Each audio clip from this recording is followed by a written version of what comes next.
ninguno. Entonces, un católico que quiera preguntar puede acercarse por este lado, por el lado izquierdo, acérquese. Los lectores, por favor, que me van a ayudar, pueden acercarse para acá.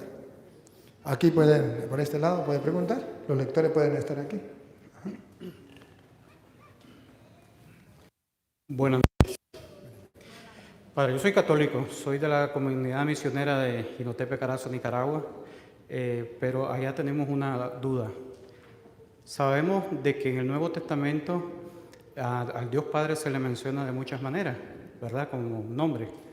Pero como dice San Pedro en la primera carta 3:15, que debemos de dar razones de nuestra fe y hacerlo de la mejor manera posible, pues a mí me gustaría saber si es correcto, siguiendo su consejo, de predicar y llamar a Dios como Jehová. ¿Es correcto usar ese nombre para nosotros los católicos también?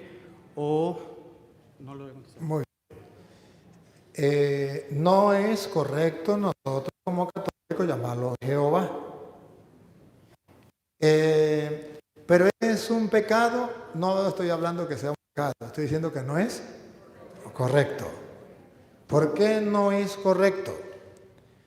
Porque los protestantes, para diferenciarse de los católicos, lo llaman Jehová. Se ponen un distintivo, soy protestante. Y para la muestra, este botón, Jehová. Pregunto, ¿usted es católico o es protestante? Católico, ¿qué hace usted con el distintivo de los protestantes puesto? A no ser que esté enamorado de ellos y que quiera aparecer como protestante. El protestante se identifica llamando a Dios Jehová. Nosotros los católicos lo llamamos Yahvé en el Antiguo Testamento.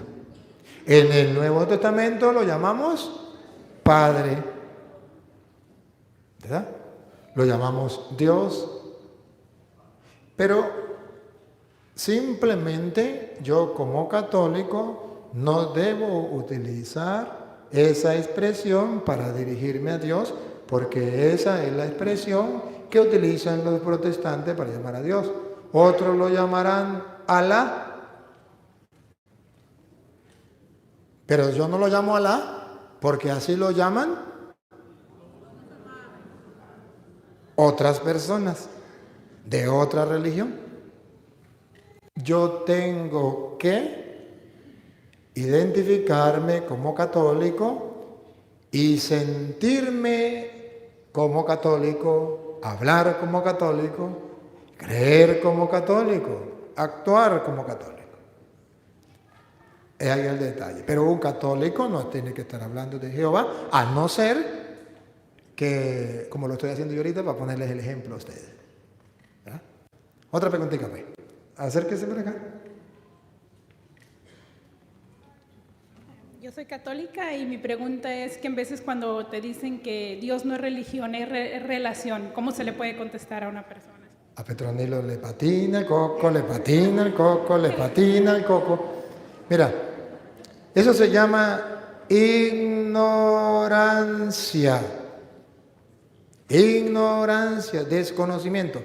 Religión es lo que Mateo dice, que Jesús es el Emmanuel, o sea, Dios con esa unión de Dios con nosotros se llama religión. No puede haber una relación con Dios sin religión, porque religión es la unión de Dios con el hombre. Viene de religare. Vamos a poner un ejemplo no muy exacto, pero que nos ayuda. Cuando usted agarra el agua y le echa azúcar y lo bate. Hay una unión entre el agua y el azúcar, se mezcla. Eso es religión. Dios se hace hombre. El ignorante dice, no es religión, o sea, Dios no se hizo hombre, o sea, Dios no quiere salvar al hombre. Dios no habita en nosotros. Petronilo le patina el coco, le patina el coco, le patina el coco. La ignorancia es atrevida. Otra preguntita. Buenas noches, Padre, Dios le bendiga por esa misión que está haciendo. Yo tengo 2 años de estar siguiéndolo, empecé escuchando al Padre Galvis y luego mi esposa me lo presentó a usted por YouTube y empecé a seguirlo y la verdad que hemos aprendido mucho con usted. Yo tenía una pregunta que yo se la he hecho a unos sacerdotes pero no me la han contestado. En el Evangelio de Juan capítulo 20 dice que Jesús le dijo a María, ella se dio la vuelta y le dijo, Raboní, ¿qué quieres decir, maestro? Jesús le dijo, suéltame, pues aún no he subido al Padre. Esa pregunta yo se la hice porque no entiendo por qué le dice, suéltame, porque todavía no he subido al Padre, no lo podía tocar. Él subió al Padre y después se presentó a los apóstoles, o es que no lo podía tocar porque él acaba de resucitar. Eso se lo he preguntado a varios sacerdotes, pero no me han podido contestar esa respuesta. La expresión de que suéltame, que todavía no he subido al Padre, no significa simplemente que no lo podía tocar, sino que Jesús se iba a quedar con nosotros. Se iba a quedar. Ella lo agarra, y esto quiere decir quédate, ¿verdad? Lo agarra, ¿no? Y él le suéltame. Él se va a quedar, pero primero va a ir al Padre. Se va a quedar en la Eucaristía presente y sabemos que está en todas partes también, pero sacramentalmente lo tenemos en la Eucaristía. Y cuando dice, porque todavía no he subido al Padre, está expresando algo más, que cuando murió andaba haciendo un trabajo. Y lo dice Primera de Pedro, capítulo 3, versículo 19. ¿Cuál era el trabajo? Búsquelo usted o búsquelo alguno. Búsquelo. Primera de Pedro 3, 19. Él estaba haciendo un trabajo. Y por eso dice, todavía no he subido al Padre. Es decir, algo estaba haciendo. ¿Qué estaba haciendo? 3:19. Sí.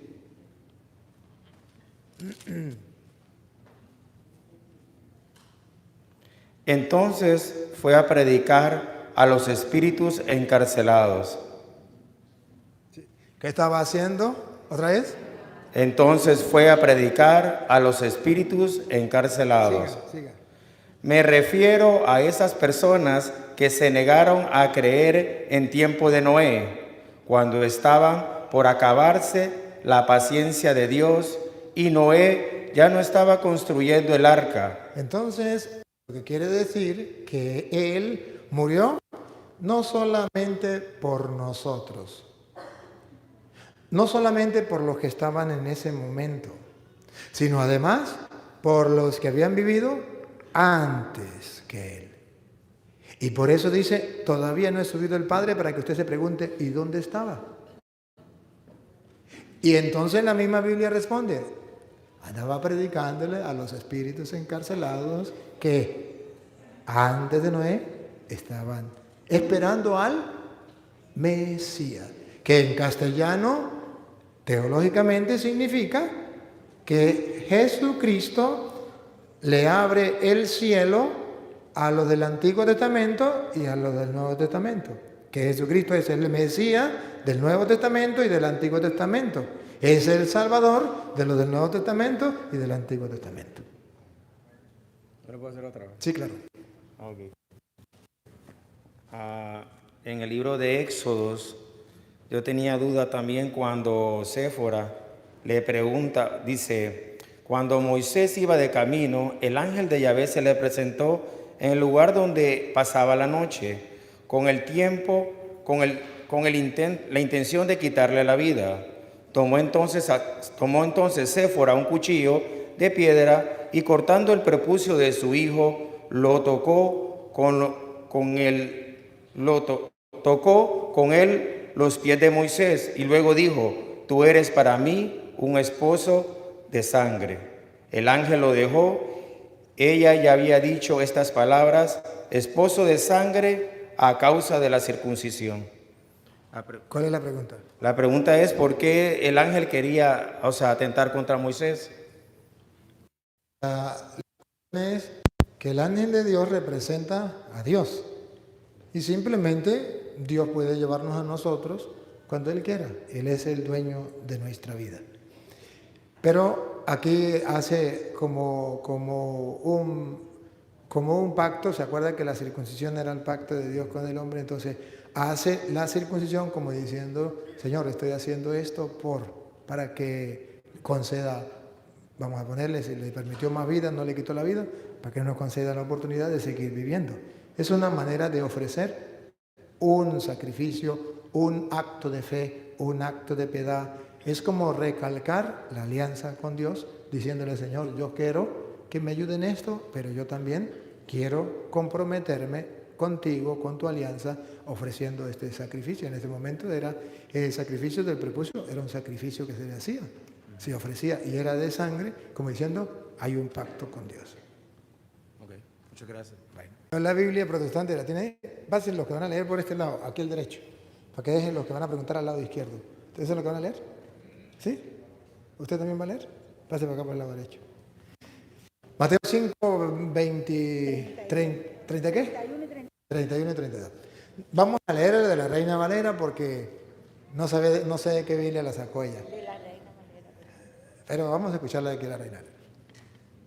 También fue dicho, cualquiera que repudie a su mujer, dele carta de divorcio. Pero yo os digo que el que repudia a su mujer, a no ser por causa de fornicación,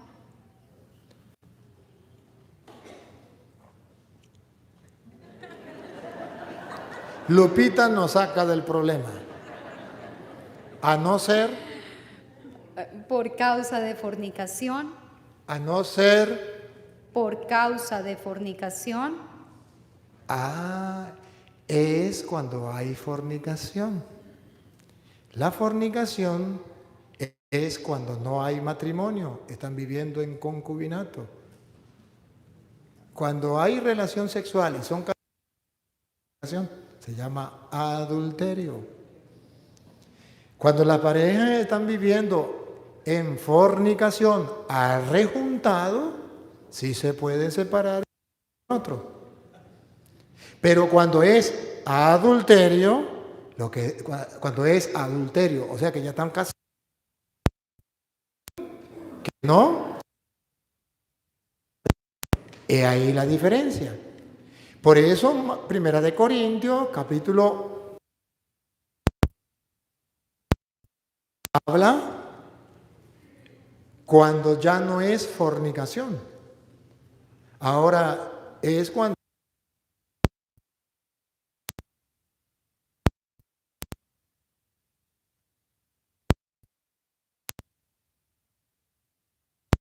los que no están casados por la iglesia y tienen pareja. Los que no son casados con la iglesia se pueden separar.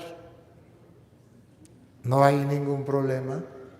Porque están viviendo en fornicación. Levanten la mano que están casados por la iglesia. Si no me pueden separar. Porque ustedes no están viviendo en fornicación. Si usted está con otra persona, estaría viviendo en adulterio, distinto. Vamos a escuchar lo que dice 1 Corintios 7:10. pero a los que están unidos en matrimonio,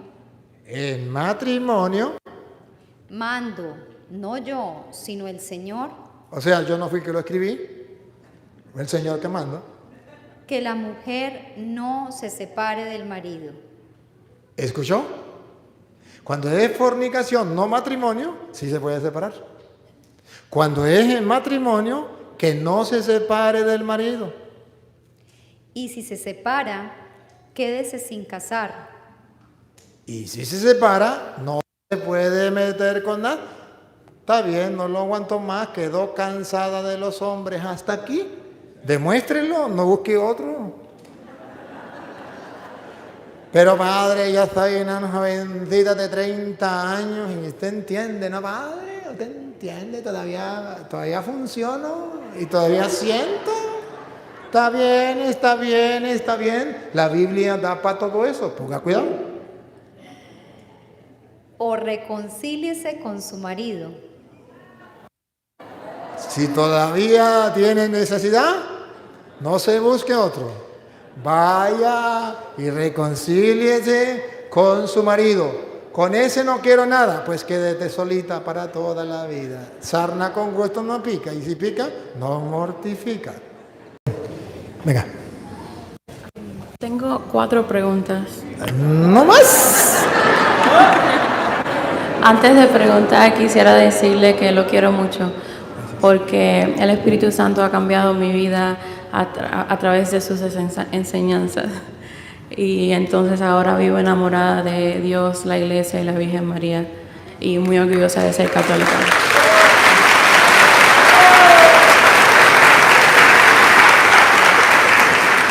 La primera pregunta es, ¿por qué las almas del purgatorio no pueden orar por ellas mismas? Porque cuando usted cae a la cárcel, todos pueden abogar por usted menos usted. Y la Biblia habla que el purgatorio es como una cárcel, Mateo 5:25. Arréglate con tu... te va de camino, no sé qué. Le vaya al juez, lo meta en la cárcel y de allí no saldrá hasta que pague el último centavo. Si usted está en la cárcel, usted no puede abogar por usted. Pero sí pueden orar por otras personas. Ellos pueden rogar. Rogar pueden hacerlo, pero que se les escuche está difícil porque están pagando una condena. Ok, entonces el malhechor o el buen ladrón que murió en la cruz al lado de Jesús, ¿por qué se hizo excepción con él cuando fue directamente al cielo? Esa excepción está de oferta para usted y para mí y para todos ellos. Por eso es que somos católicos, porque queremos escuchar esas mismas palabras. Hoy mismo estarás conmigo en el paraíso. Si no fuera así, si no hubiese esa excepción,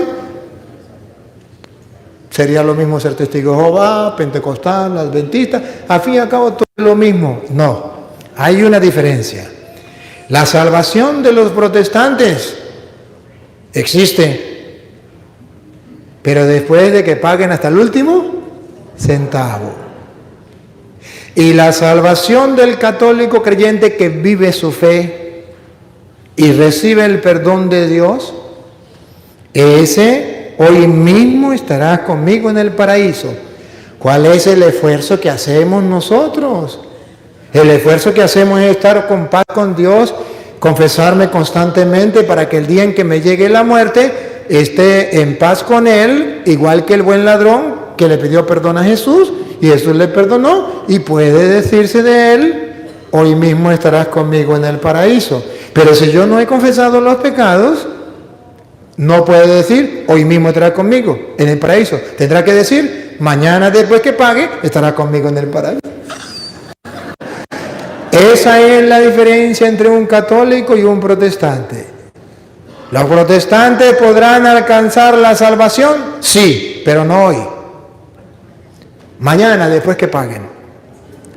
¿Ustedes quieren que su salvación sea hoy o mañana? Hoy. Entonces no se salga de la iglesia de Cristo, donde usted y yo podemos recibir el perdón. Pero el perdón, pero sí el ladrón, ¿y entonces con quién se confesó? Que más que con el sumo sacerdote Cristo. Con él. Ahí hay constancia que le dijo. Nosotros somos pecadores, le dijo al otro. Este es un inocente, reconoce su pecado. Señor, acuérdate de mí cuando esté en tu reino. Hoy mismo estarás conmigo en el paraíso. ¿Qué es el sacerdote? El que hace las veces de Cristo, el que perdona en nombre de Cristo. Si está Cristo ahí delante del ladrón y el ladrón con Cristo, pues él lo mismo lo hace en ese momento de la muerte, él mismo lo hace. No necesita decirle, vaya al sacerdote, porque no hay chance de bajarse la cruz para ir al sacerdote. Ahí mismo él lo perdona, él es sumo y eterno sacerdote. Yo siempre celebré Halloween todos los años, excepto el año pasado. ¿Qué? Halloween. excepto el año pasado porque vi su video sobre eso. Y entonces me fui a confesar por celebrar Halloween y el sacerdote me dijo que no era pecado. Entonces ese pecado se me queda retenido. Si un ciego guía a otro ciego, los dos caen en el mismo hueco. Y pido perdón a Dios por ese sacerdote y por todos los sacerdotes que todavía no saben si son chicha o limonada, que no son capaces de discernir entre lo que es bueno y lo que es malo. Tan sencillo como que usted busque que se celebra el día de Halloween, la fiesta de Satanás. Basta con que usted sepa si es malo o no es malo. Si usted tiene 4 dedos de frente, es la fiesta de Satanás. Se ofrecen sacrificios humanos y de animales a Satanás ese día y se celebra su día. Eso no es pecado. Realmente ese sacerdote, con el respeto que merece, no sabe dónde está parado. Y es un problema. ¿Por qué un sacerdote puede caer en eso? Porque puede ser sacerdote y no leer la palabra de Dios. O puede ser sacerdote y no creerle a la palabra de Dios. O puede ser sacerdote y buscar no hacer la voluntad de Dios, sino la voluntad de la gente. ¿Qué quiere escuchar? ¿Que eso no es malo? Pues yo le digo que no es malo. Eso no es verdad. Ese sacerdote está 100% equivocado. Y si él no le dio la absolución de ese pecado, pues usted tiene que ir a otro sacerdote que le dé la absolución del pecado. Pero porque el cura le diga que eso no es pecado, no deja de ser pecado. Sigue siendo pecado. Ahora es pecado suyo y es pecado de él.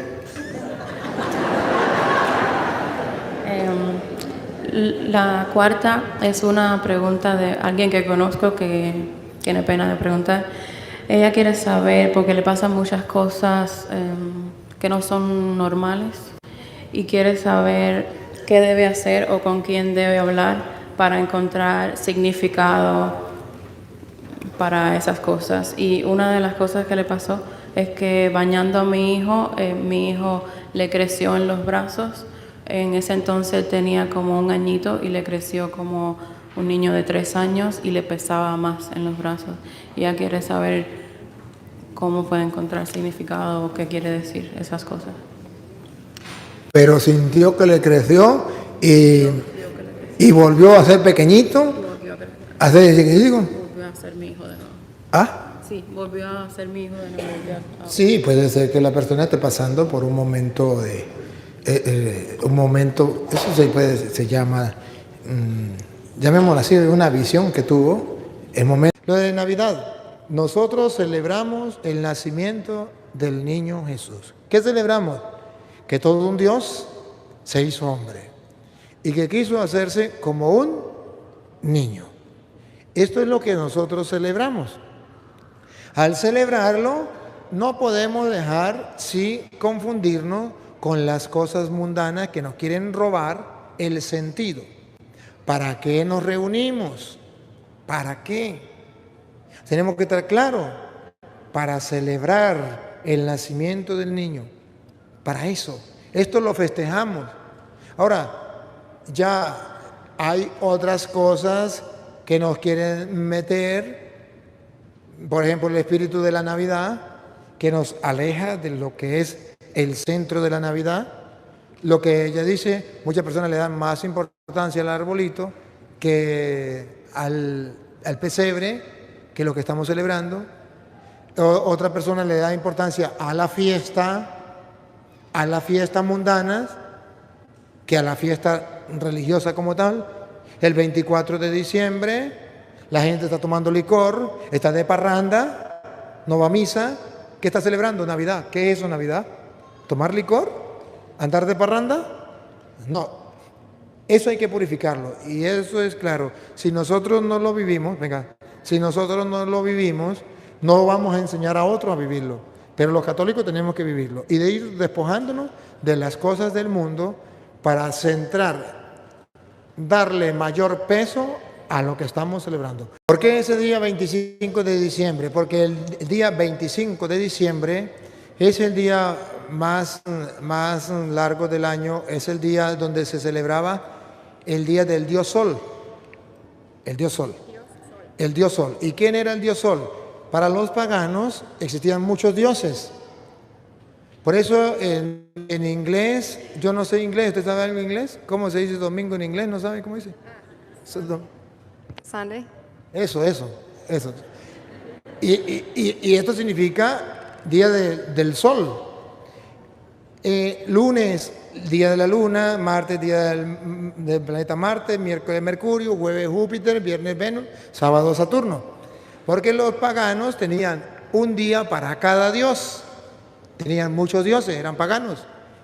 Y resulta que ellos, el dios más grande era el sol. Por eso el domingo, el primer día de la semana, es dedicado al dios más grande, el sol.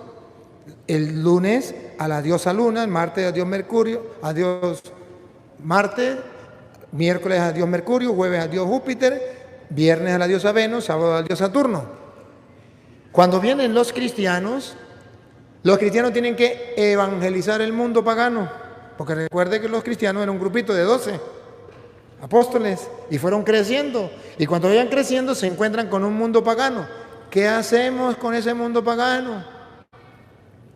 Ya tiene ese mundo pagano, ya tiene el calendario, ese mundo pagano ya tiene los meses del año, ese mundo pagano ya tiene los días de la semana. ¿Qué hacemos con ese mundo pagano? Pues vamos a evangelizar al mundo pagano. No nos vamos a paganizar. Vamos a evangelizar a los paganos y a cristianizar a los paganos. Y le vamos a decir a los paganos, bueno, ustedes tienen un Dios grande. ¿Cómo se llama? El sol. Pues miren que eso es verdad. El Dios más grande es el sol que nos nace de lo alto y tiene nombre. San Lucas capítulo 1, versículo 78. El Dios más grande es Jesús. Es el sol que nos ha nacido de lo alto, la aurora que nos nace de lo alto. Entonces, vamos a ver cómo dice Lucas 1, 78. Y comienzan a evangelizar. El Dios más grande no es el sol, el astro. El Dios más grande es Jesucristo. Él es la luz del mundo. Él es el sol que nos nace de lo alto. Él es el verdadero Dios y es el más grande. Y entonces los cristianos por eso cambian. No cambiaron el día lunes, siguió llamándose lunes. El martes siguió llamándose martes, miércoles. Pero el domingo no se llamaba domingo, se llamaba día del Dios Sol. Y comenzó a llamarse domingo, día del Señor, que ya es el Dios verdadero. Escuche. Todo será por obra de la tierra bondad de nuestro Dios, que nos trae del cielo la visita del sol que se levanta para alumbrar a aquellos que se encuentran en tinieblas. Jesucristo es el sol que viene a iluminar a los que viven y a ver si Apocalipsis 21, Padre, busca a ver si es 21, 22 por ahí, o 22, 21, por ahí donde habla de la Jerusalén, no, 21, 22 por ahí, de la Jerusalén, ustedes me ayudan por ahí, la Jerusalén celestial, que será iluminada por el sol, no necesita el sol, a ver, Apocalipsis 21, debe ser por ahí como en el 22, por ahí, o 20, vamos al 22 a ver qué dice, 21, versículo 22, capítulo 21. ¿Tiene el capítulo 21? No vi templo alguno en la ciudad, porque el Señor Dios, el dueño del universo, es su templo, lo mismo que el Cordero.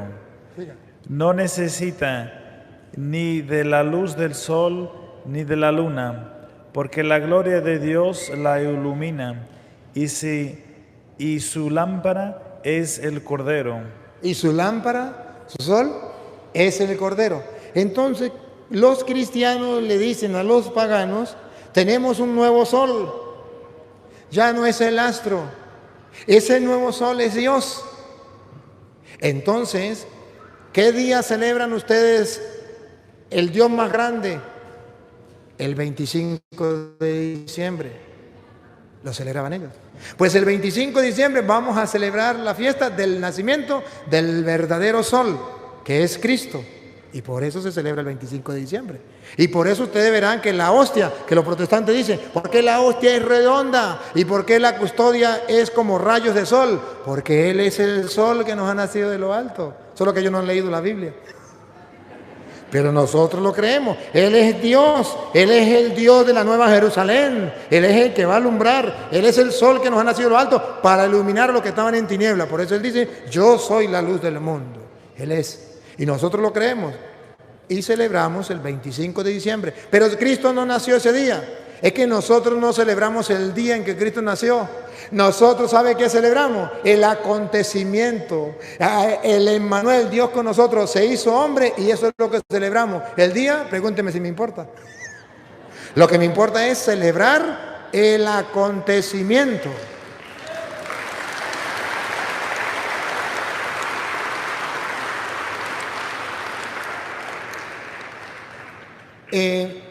Incluso también, por ejemplo, en la Semana Santa, los protestantes dicen, ¿por qué la Semana Santa cae en marzo y en otro tiempo en abril? ¿Por qué? ¿Por qué? Porque nosotros no celebramos el día como tal, nosotros celebramos el acontecimiento. La fecha como tal, no, el acontecimiento.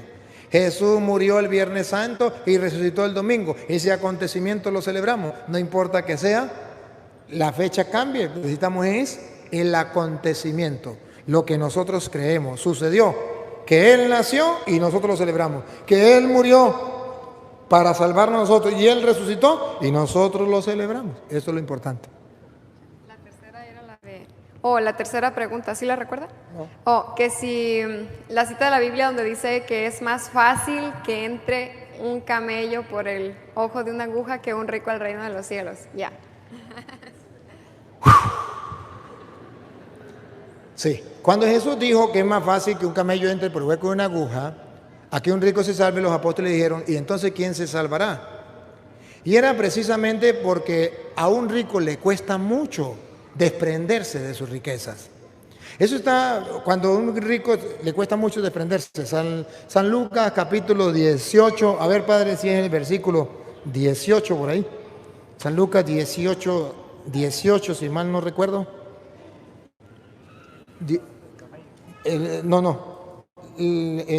Bueno, si tiene la del camello, la puede mostrar. ¿Tiene la del camello? ¿Cuál es la del camello? 10. ¿Capítulo qué y versículo qué? Empezando el 23. ¿Capítulo qué? Capítulo 10, versículo 23. Entonces Jesús, mirando alrededor de él, dijo a sus discípulos, que difícilmente entrarán en el reino de Dios los que tienen las riquezas. Los discípulos se sorprendieron al oír estas palabras, pero Jesús insistió, hijos míos, qué difícil es entrar en el reino de Dios. Es más fácil para un camello pasar por el ojo de una aguja que para un rico entrar en el reino de Dios. Y si miramos un poquito más atrás, padre, de eso, un poquitico más atrás, ahí mismo, ¿de qué estaba hablando Jesús cuando dijo eso? ¿Las bienaventuranzas no están por ahí? ¿Qué dice aquí? Aquí, ¿dónde está? ¿Cuál era? Ahí dice Jesús y el joven rico. El joven rico, ahí está. Ajá. ¿Ese qué capítulo es? ¿Qué libro es? Marcos. Usted está leyendo de Marcos. Es que yo me lo sé en San Lucas. Bueno, no importa, léalo ahí en San Marcos. En San Lucas en el capítulo 18. Pero aquí está en San Marcos, no importa, léalo. Aquí, ¿por qué Jesús dijo eso? Vamos a mirar el contexto, ¿por qué lo dijo? Empezando acá arriba. Sí. Jesús estaba a punto de partir cuando uno corrió a su encuentro, se arrodilló delante de él y le preguntó, Maestro bueno, ¿qué tengo que hacer para ganar la vida eterna? Jesús le respondió, ¿por qué me llamas bueno? Uno solo es bueno y ese es Dios. Y ya conoces los mandamientos, no matas, no cometas adulterio, no robes, ni digas cosas falsas de tu hermano, no seas injusto, honra a tu padre y a tu madre. El otro contestó, Maestro, todo esto lo he practicado desde muy joven. Jesús lo miró, sintió cariño por él y le dijo: solo te falta una cosa. Vende todo lo que tienes, dale a los pobres y así tendrás un tesoro en el cielo. Después ven y sígueme. Cuando el otro oyó estas palabras, se sintió golpeado porque tenía muchos bienes y se fue muy triste. ¿Por qué Jesús dijo que más fácil es un camello entre por el hueco de una aguja que un rico se salve? Porque un rico puede ser una persona muy chévere, muy buena gente, pero le cuesta mucho meter la mano en el bolsillo. Sí, le cuesta mucho. Porque es más fácil tratar de cumplir la ley que ser caritativo con las demás personas. Y la mayoría de ricos se conforman con decir: yo soy bueno. Sí, yo no mato, yo no robo. Pero ven incluso los mismos familiares que están sufriendo y no son capaces de ayudarle. Ven a los vecinos que se están muriendo de hambre y dicen: no, yo no tengo obligación, no es de mi familia, yo no tengo obligación de darle. Puede. ¿Cuántos ricos pueden, por ejemplo, echarle la mano a uno que venga de otro país y llegó a Estados Unidos y no tiene cómo comprar una casa o cómo pagar los biles, que llaman, algo así? Bueno, ¿y cuántos pudieran echarle la mano y no son capaces de hacerlo? ¿Por qué? Porque queramos o no queramos, el dinero ha pasado a ser el Dios de este mundo. Y entonces el hombre tiene el corazón apegado. Este joven rico, había cumplido todos los mandamientos. Y Jesús lo miró y dijo: te falta una sola cosa para entrar al reino de los cielos. Vende lo que tienes y dale el dinero a los pobres y tendrás un gran tesoro en el cielo. Y el hombre se fue porque era muy rico. O sea, que el rico tiene su corazón apegado a las riquezas. Su confianza es el dinero. Sin el dinero no es nada. Sin el dinero se acabó. Sufre. Su alegría está en el dinero, sus esperanzas en el dinero, su confianza en el dinero, su seguridad en el dinero. El día que te desprendas del dinero, se acabó la seguridad, se acabó la confianza. ¿En quién va a tener confianza? Jesús quiere que se desprenda de la confianza del dinero y ponga la confianza en Dios. Que se desprenda de la seguridad del dinero y ponga su seguridad en Dios. Y por eso Jesús dice: es más fácil que un camello entre por el hueco de una aguja a que un rico se salve. Y no se refiere a la aguja de la mujer coser.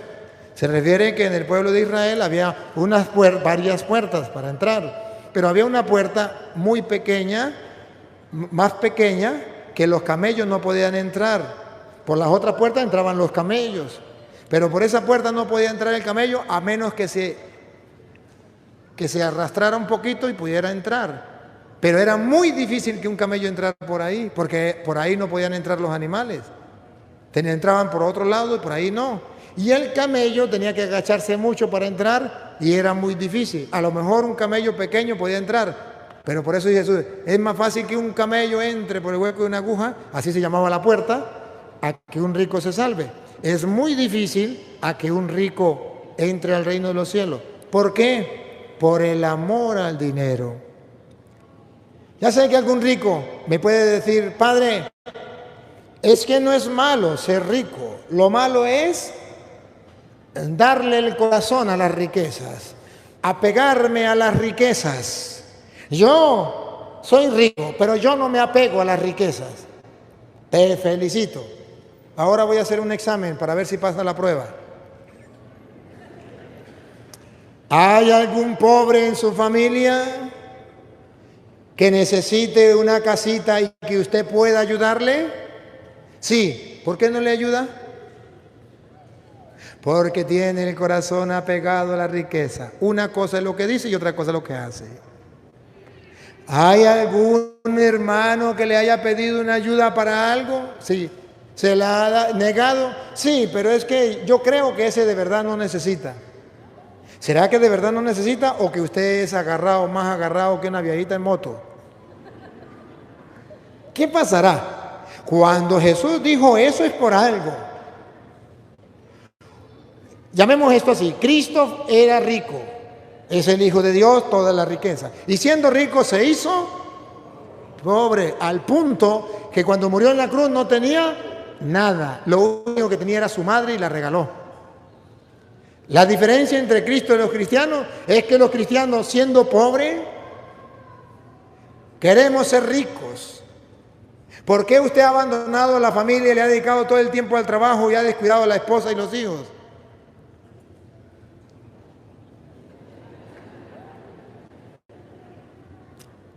¿O no? Porque siendo pobres queremos ser ricos y tener más. Y Cristo siendo rico se hizo pobre. Por eso Jesús en la bienaventuranza llegó a decir, dichosos los pobres de espíritu, porque ellos es el reino. ¿Se acuerda de Mateo 5, las bienaventuranzas? Y que algunas personas se han reído de esa bienaventuranza y dicen, dichosos los pobres de espíritu. No se refiere a los pobres materiales, se refiere a los pobres de espíritu. Pero si, ¿quiénes son los pobres de espíritu? Si se refiere a los pobres de espíritu, así como usted lo entiende, ¿quiénes son los pobres de espíritu? Los que no tienen a Dios, los que andan sin Dios, los que están metidos en el pecado son pobres de espíritu, están muertos. Y Jesús dijo, dichosos los pobres de espíritu. ¿Estás diciendo dichosos los que están sin Dios? ¿Los que viven en el pecado? Esos son los pobres de espíritu, según el mundo. Cuando Jesús dice dichosos los pobres de espíritu, está diciendo, hace que para acá, para que salga en la cámara, yo no sé si estoy saliendo en la cámara, no, tira un poquito, está como muy encima mío la cámara, ¿no? ¿Está bien? Cuando Jesús dice dichosos los pobres de espíritu, significa que esta muchacha nació en cuna de oro. Sí, que nació en cuna de oro. ¿Y este hermano? No. Este hermano nació pobre en una casa muy pobre, no tenían ni piso, tierra, no tenían ni techo, así, sino era paja esa que le ponen, y no tenía paredes, era unas láminas ahí para taparse, y no tenía cómo comer, cómo vestir, muy pobre. Ella nació en cuna de oro, lo tiene todo, los padres le dan todo, le sobra. Y resulta que él es pobre porque nació en una casa pobre, porque su destino, así entre comillas, como dice la gente, porque su suerte, como dice la gente, lo llevó a ser pobre. Mientras que ella tiene muchas riquezas, pero resulta que como tiene un corazón cristiano, ve que a aquel hermano le falta para pagarlo de la casa y ella le da. Aquella hermana tiene una enfermedad y tiene que pagar una medicina, le da. Observe, al darle a él, se va desprendiendo, le va quedando menos. Al darle a ella, se va desprendiendo, le va quedando menos. Y ve que aquel tiene que hacerse una operación y le salen tanto. Le va dando, se va quedando menos. ¿Qué está haciendo ella? Se está haciendo pobre. Le dio a él, le dio a ella, le dio a ella, se está haciendo pobre. ¿Porque la suerte le obligó a ser pobre? No, porque es pobre de espíritu. Tiene un espíritu que le lleva a desprenderse por la fe en Dios, a desprenderse de lo que tiene para darle a lo demás, y ella se queda con lo necesario que el mundo llamaría pobre, pero no porque le tocó en suerte, sino porque se desprendió con un espíritu de amor, con un espíritu de pobre. No es pobre obligada, es pobre porque tiene fe y quiere desprenderse y compartir con los demás. Es un pobre de espíritu. Pero el mundo de hoy hace creer que pobre de espíritu es el sinvergüenza. Dichoso el sinvergüenza, pobre de espíritu. Él vive sin Dios, pobre de espíritu, porque él es el reino de los cielos. No, Jesús está diciendo, ¿sabe qué significa dichoso el pobre de espíritu? Se lo traduzco en castellano. Dichoso el rico que al compartir con los pobres se queda con lo necesario o con el bolsillo vacío. Eso es ser pobre de espíritu. De modo que aquel rico que no colabora con los pobres no es pobre de espíritu. No es capaz de desprenderse. ¿Es malo ser rico? No. ¿Es malo ser rico y no compartir las riquezas con el pobre? Sí. Ese rico no entrará en el reino de los cielos. El rico que tiene y de lo que tiene, dice, esto para mis hijos, para mi hogar, para mi familia. Y esto, en vez de almacenarlo en el banco y en vez de abrir un hueco y sembrarlo allí, dice, esto es para los pobres. Y yo quisiera que lo iluminara la palabra del Señor. En Isaías capítulo 1, versículo 13 en adelante. Del 13 en adelante, Isaías 1. Que viene a reclamarle al pueblo de Israel que le ofrece esto, que le ofrece aquello, que le ofrece aquello. ¿Y qué pide Dios en realidad? Isaías capítulo 1, versículo 13 en adelante.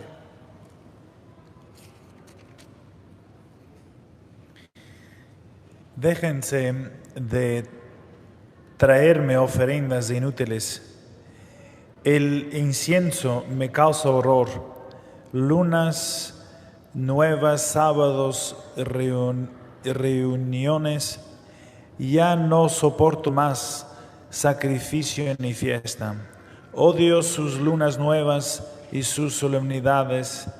Se me han vuelto un peso y estoy cansado de todo. El Señor dice, estoy cansado de todo esto. Ahora paren la hora de lo que viene. Cuando rezan con las manos extendidas, aparto mis ojos para no verlos. Aunque multipliquen sus plegarias, no las escucho porque hay sangre en sus manos. Y ahora van a escuchar por qué el Señor se hace el sordo con la gente. Siga. Lávense, purifíquense, alejen de mis ojos sus malas acciones. Primero, el Señor quiere que nos alejemos del pecado. ¿Qué más? Dejen de hacer el mal y aprendan a hacer el bien. Aquí viene ahora la otra parte. Dejen de hacer el mal y comiencen a hacer. Esto es lo que Dios nos pide. Comenzar a hacer el bien a las demás personas. Buscan la justicia. Den sus derechos al oprimido. Den su derecho al oprimido. Hagan justicia al huérfano. Hagan justicia al huérfano. Y defiendan la viuda. Y defiendan la viuda. Ahora el Señor. ¿Por qué suena? A leer. Ahora el Señor les dice: vengan para que arreglemos cuentas, aunque sus pecados sean colorados. Quedarán blancos como la nieve, aunque sean rojos como púrpura. Se volverán como lana blanca.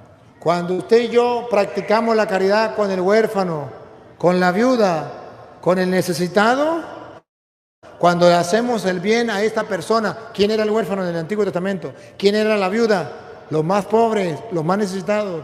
Cuando usted y yo nos apartamos del mal y comenzamos a hacer el bien, ayudar al huérfano, al forastero, a la viuda, en castellano, al pobre necesitado, dice el Señor, vengan, venga, aunque sus pecados sean rojos, Dios le hará su alma blanca como la nieve. Por eso la iglesia dice que tenemos que aprender a hacer obras de caridad, y por eso Jesús dice a los ricos, gánense el reino de los cielos con las riquezas mal habidas. Gánense, atesoren tesoros en el cielo. Es que el ser humano ha llegado a la mentalidad mundana. ¿Cuál? Esto me lo gané yo con el sudor de mi frente, esto es mío, yo hago con él lo que me dé la gana. Entonces me voy a un casino, gasto en un juego $10,000, $5,000, $20,000, $1,000. Cuando esa plata se podía dárselo a un pobre, ¿por qué no se lo doy? ¿Por qué me lo voy a tomar en licor? ¿Por qué me lo voy a fumar en droga? ¿Por qué? ¿Por qué me lo compro en los carros más lujosos y tengo y almaceno y tengo en el banco cantidad, mientras que hay tantos pobres pasando hambre. ¿Por qué? Porque no tiene un corazón de carne, porque no ha practicado la misericordia, porque no ha practicado las obras de caridad. Y entonces dice Jesús, muy difícil, aunque haya cumplido los mandamientos, esa persona muy difícil entrará en el reino de los cielos. Qué triste. Y saber que hay muchos católicos que están en esto. Y saber que hay muchos católicos que ven sufrir al otro, que ven pasar hambre al otro y no es capaz de hacer nada. Miren ustedes, el mundo de hoy ve cómo Venezuela se va hundiendo, cómo los venezolanos se están muriendo de hambre, cómo los venezolanos no tienen un medicamento, y ustedes ven cómo el gobierno impide que entre ayuda y nadie del mundo entero hace nada para darle de comer a esta gente, para ayudar a esta gente. Nadie le interesa nada. Un mundo donde estamos en el siglo XXI, donde la gente es más inteligente, donde la gente sabe más cosas, donde la gente ha avanzado tanto.